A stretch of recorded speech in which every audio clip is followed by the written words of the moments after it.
రాత్రి సమయంలో మనం ఆకాశం వైపు చూసినప్పుడు వేలాది నక్షత్రాలు మెరుస్తూ కనిపిస్తాయి. ఆ వెలుగులు మనకు అందంగా కనిపించినా వాటి వెనుక దాగి ఉన్న కథ మాత్రం చాలా అద్భుతంగా ఉంటుంది. ప్రతి నక్షత్రం ఒక చిన్న కణంగా ప్రారంభమైన కోట్ల సంవత్సరాల తర్వాత అగ్నిగుండంలా మారిపోతుంది. అంటే మనం చూస్తున్న ప్రతి వెలుగు వెనక ఒక జననం, ఒక ప్రయాణం, అలాగే ఒక జీవితం ఉంటుంది. ఈరోజు మనం ఈ వీడియోలో ఒక నక్షత్రం యొక్క పుట్టుక కథను ఆరంభం నుంచి తెలుసుకోబోతున్నాం. విశ్వం ఖాళీగా ఉందని మనకు అనిపిస్తుంది, కానీ వాస్తవానికి అది గ్యాస్ మరియు ధూళితో నిండిపోయి ఉంటుంది. ఆ గ్యాస్ సమూహాలు కొన్ని లక్షల కోట్ల కిలోమీటర్ల మేర విస్తరించి ఉంటాయి. అవి చూడ్డానికి మేఘాల్లా కనిపిస్తాయి. కానీ ఇక్కడ ఆశ్చర్యకరమైన విషయం ఏంటంటే, ఈ మేఘాల నుంచే నక్షత్రాల పుట్టుక మొదలవుతుంది. శాస్త్రవేత్తలు వీటినే నెబ్యులా అని పిలుస్తారు. ఈ నెబ్యులాలో ప్రధానంగా హైడ్రోజన్ మరియు హీలియం గ్యాసులు సమృద్ధిగా ఉంటాయి. అవి విశ్వం ఆవిర్భవించిన తొలి మూలకాలు కావడంతో నక్షత్రాల పుట్టుకకు అవసరమైన మౌలిక పదార్థాలుగా పనిచేస్తాయి.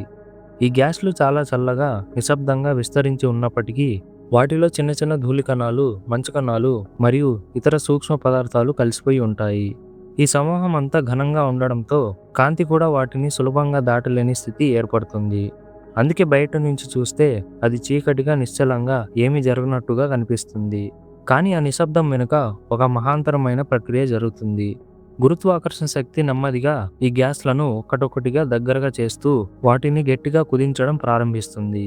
క్రమంగా ఆ గ్యాస్ మేఘాలు చిన్న చిన్న గుంపులుగా మారి మరింత సన్నబడుతూ వేడిని పెంచుకుంటాయి. ఉష్ణోగ్రత పెరిగే కొద్దీ అక్కడ శక్తి ఉత్పత్తి కావడం మొదలవుతుంది. ఇదే ఒక కొత్త నక్షత్రం జన్మించబోయే సంకేతం. ఇలాంటి ప్రసిద్ధ నక్షత్ర జనన ప్రాంతాల్లో అత్యంత ముఖ్యమైనది ఓరియన్ నెబ్యులా.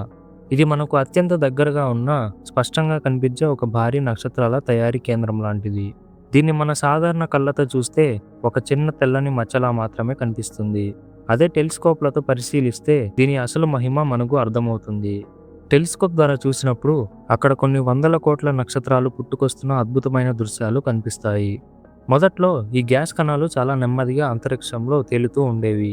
కానీ కాలక్రమంలో గురుత్వాకర్షణ అనే ప్రకృతి శక్తి పనిచేయడం ప్రారంభించింది.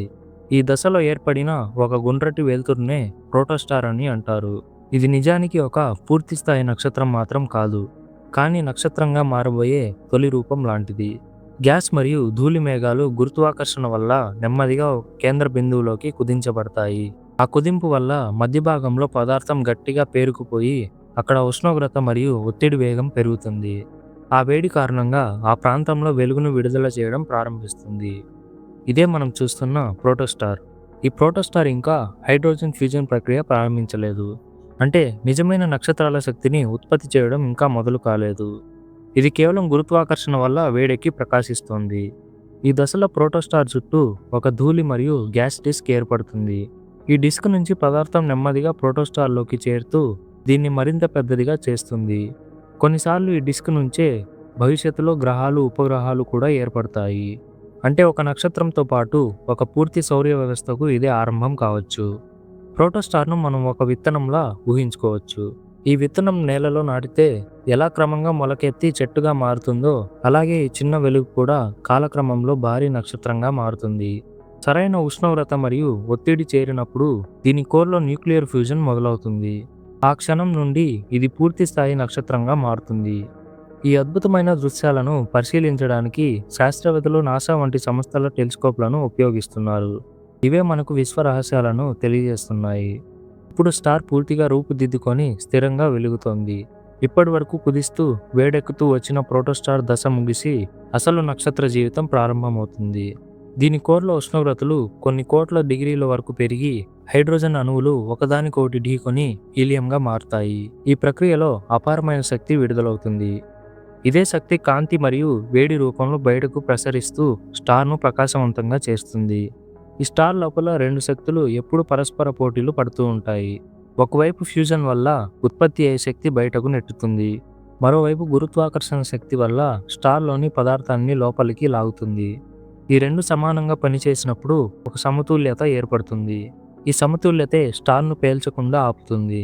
ఇదే ప్రకృతిలోని అద్భుతమైన సంతులనం. ఈ దశలో స్టార్ చాలా స్థిరంగా ఉంటుంది. ఇది నెమ్మదిగా, శాంతంగా తన ఇంధనాన్ని వినియోగిస్తూ కొన్ని కోట్ల సంవత్సరాల పాటు కాంతిని ఇస్తుంది. అందుకే ఈ దశను నక్షత్ర జీవితం యొక్క యూత స్థితి అని కూడా అనుకోవచ్చు. ఒక స్టార్ తన పూర్తి శక్తితో పనిచేసే సమయం ఇదే. ఇదే దశను మెయిన్ సీక్వెన్స్ అని అంటారు. ఇదే స్టార్ యొక్క జీవితంలో అతి పొడవైన దశ. కొన్ని మిలియన్లు కాదు, బిలియన్ల సంవత్సరాల పాటు ఈ దశ కొనసాగుతుంది. చిన్న నక్షత్రాలైతే ఎక్కువ కాలం జీవిస్తాయి. అదే పెద్ద నక్షత్రాలు మాత్రం వేగంగా ఇంధనం ఖర్చు చేసి తరువాత వయసు కోల్పోతాయి. అంటే ఒక స్టార్ జీవితకాలం దాని పరిమాణంపై ఆధారపడి ఉంటుంది. అయినా కూడా మొత్తం జీవితంలో ఎక్కువ భాగం ఈ మెయిన్ సీక్వెన్స్ దశలోనే గడుస్తుంది. అందుకే మనం ఆకాశంలో చూస్తున్న చాలా నక్షత్రాలు ఈ దశలోనే ఉంటాయి. ఇవి నిశ్శబ్దంగా వెలుగుతూ విశ్వాన్ని కాంతి మరియు శక్తిని అందిస్తాయి. ఈ స్థిరత్వం వల్లే గ్రహాలు ఏర్పడి జీవం ఉద్భవించడానికి కూడా అవకాశాలు కలుగుతాయి. అంటే మెయిన్ సీక్వెన్స్ దశ లేకపోతే జీవితం కూడా ఉండకపోవచ్చు. మన సూర్యుని గురించి మాట్లాడితే అది కూడా ఒక మధ్యస్థ నక్షత్రం. ఇది ఇప్పటికీ 4.6 బిలియన్ల సంవత్సరాలు జీవించింది. ఇంకా కొన్ని కోట్ల సంవత్సరాల పాటు వెలుగుతూనే ఉంటుంది. సూర్యుని వెలుగు లేకపోతే భూమిపై జీవం ఉండేదే కాదు. దీనివల్ల నీరు మంచుగా మారేది, తరువాత భూమి మొత్తం చీకటితో నిండిపోయేది. అంటే మన జీవితం మొత్తం ఒక స్టార్ పైనే ఆధారపడి ఉంటుంది. కాబట్టి మనం ప్రతిరోజు చూస్తున్న సూర్యోదయం కూడా ఒక స్టార్ పుట్టుక ఫలితమే. ఇది ప్రకృతి మనకి ఇచ్చిన వరం. కానీ ఏ స్టార్ శాశ్వతం మాత్రం కాదు. కాలక్రమంలో స్టార్ తన కోర్లో ఉన్న హైడ్రోజన్ ఇంధనాన్ని నెమ్మదిగా ఖర్చు చేస్తుంది. కోట్ల సంవత్సరాల పాటు ఫ్యూజన్ ప్రక్రియ కొనసాగిన తర్వాత ఆ ఇంధనం తగ్గిపోతుంది. తర్వాత హైడ్రోజన్ లేకపోవడంతో లోపల శక్తి ఉత్పత్తి తగ్గిపోతుంది. ఇప్పటి వరకు పైచేయి సాధించిన ఫ్యూజన్ శక్తి బలహీనపడి గురుత్వాకర్షణ శక్తి పైచేయి సాధిస్తుంది. దాంతో స్టార్ను బలంగా లోపలికి లాగడం ప్రారంభిస్తుంది. ఆ అసమతుల్యత వల్ల స్టార్ గుండె మరింత కుదిస్తుంది. కానీ బయట పొరలు మాత్రం విపరీతంగా విస్తరిస్తాయి. దాంతో ఒక్కసారిగా దాని పరిమాణం చాలా పెద్దదిగా మారుతుంది. అప్పుడు ఒక చిన్న నక్షత్రం కూడా లక్షల రెట్లు పెద్దదిగా కనిపిస్తుంది. ఈ దశలో స్టార్ చాలా అస్థిరంగా మారిపోతుంది. దాంతో లోపల ఒత్తిడి మరియు వేడి భయంకరంగా పెరిగి చివరికి ఆ ఒత్తిడిని తట్టుకోలేక ఒక మహా విస్ఫోటనం జరుగుతుంది. అదే సూపర్నోవా. ఇది విశ్వంలో జరిగే అత్యంత శక్తివంతమైన సంఘటనలో ఒకటి. ఆ తర్వాత కొన్ని క్షణాల్లోనే ఆ స్టార్ విడుదల చేసే కాంతి మన సూర్యుని కంటే లక్షల రెట్లు ఎక్కువగా ఉంటుంది. ఆ వెలుగు అంతరిక్షాన్ని ఒక్కసారిగా ప్రకాశింపజేస్తుంది. దీనికి దూరంగా ఉన్న గ్యాలక్సీల నుంచి కూడా ఈ పేలుడు కనిపిస్తుంది. ఈ సమయంలో ఉష్ణోగ్రతలు దాదాపు 100 బిలియన్ల డిగ్రీలకు చేరుకుంటాయి. ఇది మన సూర్యుని కోర్ కంటే కూడా 6000 రెట్లు ఎక్కువగా ఉంటుంది. ఇలాంటి తీవ్ర పరిస్థితుల్లోనే ప్రకృతిలోని అత్యంత భారమైన మూలకాలు తయారవుతాయి. ఆ మూలకాలు బంగారం, ఇనుము, కార్బన్, కాల్షియం వంటి మూలకాలు ఈ పేలుడు సమయంలోనే పుడతాయి. ఆ స్టార్ కోర్లో జరిగే న్యూక్లియర్ ఫ్యూజన్ వాటికి ప్రధాన కారణంగా నిలుస్తుంది. తరువాత ఆ పేలుడుతో ఇవన్నీ అంతరిక్షంలోకి చెల్లాచెదురైపోతాయి. ఆ మూలకాలు గ్యాస్ ధూళి రూపంలో కొత్త నెబ్యులాగా మారుతాయి. ఆ నెబ్యులా నుంచే మళ్ళీ కొత్త నక్షత్రాలు, కొత్త గ్రహాలు, కొత్త ప్రపంచాలు పుడతాయి. ఆ గ్రహాలపై నీరు, గాలి, నేల ఏర్పడి చివరకు జీవం పుడుతుంది. అంటే ఒక స్టార్ మరణం మరో సృష్టికి కారణమవుతుంది. ఇప్పుడు అత్యంత భావోద్వేగమైన నిజం ఏమిటంటే మన శరీరంలోని ప్రతి అణువు కూడా ఒక పాత నక్షత్ర అవశేషమే. మన రక్తంలోని ఇనుము, శరీరంలోని కార్బన్ మరియు ఎముకల్లోని మూలకాలు అన్నీ ఒకప్పుడు ఏదో ఒక స్టార్ గుండెలో పుట్టినవే. అందుకే సూపర్నోవా ఒక అంతం కాదు, ఇది ఒక కొత్త ఆరంభం. ఒక నక్షత్రం కూలిపోతే మరో ప్రపంచం పుడుతుంది. ఇకపై మీరు ఆకాశాన్ని చూసినప్పుడు ఒక నక్షత్రం కనిపిస్తే అది కూడా ఒకప్పుడు ఒక గ్యాస్ మేఘమే అని గుర్తుపెట్టుకోండి. ఆ చిన్న కణం కోట్ల సంవత్సరాల తర్వాత ప్రకాశించే అద్భుతంగా మారింది. ఇదే మన విశ్వం యొక్క మహిమ. మా వీడియో ఇన్ఫర్మేటివ్గా అనిపిస్తే లైక్ చేసి సబ్స్క్రైబ్ చేయండి. అలాగే మీకు ఇంకా ఎలాంటి వీడియోస్ కావాలో కమెంట్ చేయండి.